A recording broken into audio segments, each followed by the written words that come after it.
वैष्णव मठ तथा मेरापुली शैव पीठरे महा आडंबर शिवरात्रि पालन। मोहना ब्लॉक अंतर्गत मेरापुली निकटस्थ वैष्णव मठ जहाँ जातीय राजपथ कड़े स्थित। किंबदंती अनुसार श्री चैतन्य पुरी गस्त समय चैतन्य किछि शिष्य एही वैष्णव पर्वतरे बास सह देहत्याग करथिले। सेबेठारु एहा एक पवित्र पहाड़ भाबी परिचित।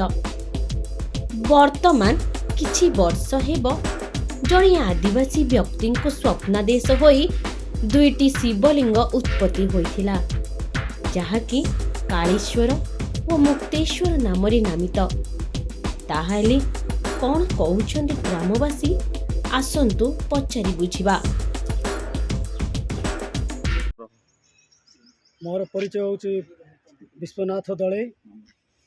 आमे अंचलवासी और ओडिशावासी आमे निवेदन करूछु जे सरकार को द्वारा किछि आमर मंदिरर माने सहयोग मिलिले आमे मंदिरटा किछि टिके आमर इठी उपकृत हो पारिबो। आ ओडिशावासी आमर अंचलवासी आसिक इठी बहुत लोक भी मानसिक पूर्ण होईछि।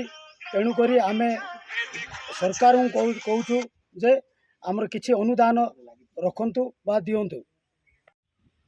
देखंतु आगुर तो आम 2021-20 जो स्टार्टिंग कलु जे ये कालेश्वर मंदिर कालेश्वर ठाकुर अच्छा आगुर अंचल लोक भी जानते जो वैष्णव मठरे आगुर ऋषि मैंने बसवास करुले।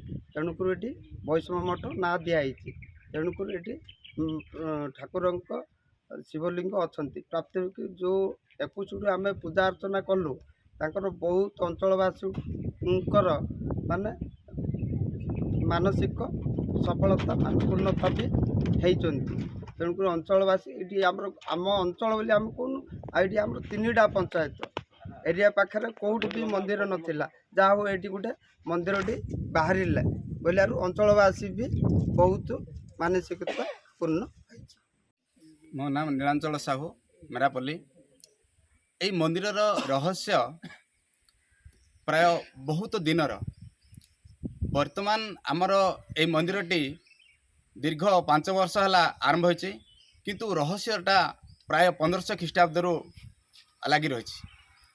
जेतेबेले चैतन्य महाप्रभु पुरी को आसीथिले 1500 ख्रीष्टाब्द परे परे सही समय तांकर किछि अनुगामी यही रास्ता दे जेतेबेले ओडिशा भ्रमण करथांती किछि दिन से अनुगामी माने यही पहाड़ रे अवस्थान करथिले।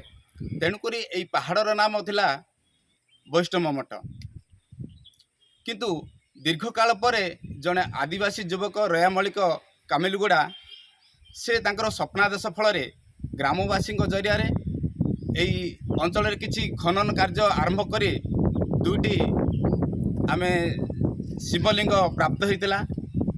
गोटे हूँ कालेश्वर आउ गोटे मुक्तेश्वर, जहाँ आमर वर्तमान जो पूजा आरंभ होती ताहा आम अंचल गोटे अति गौरवर विषय।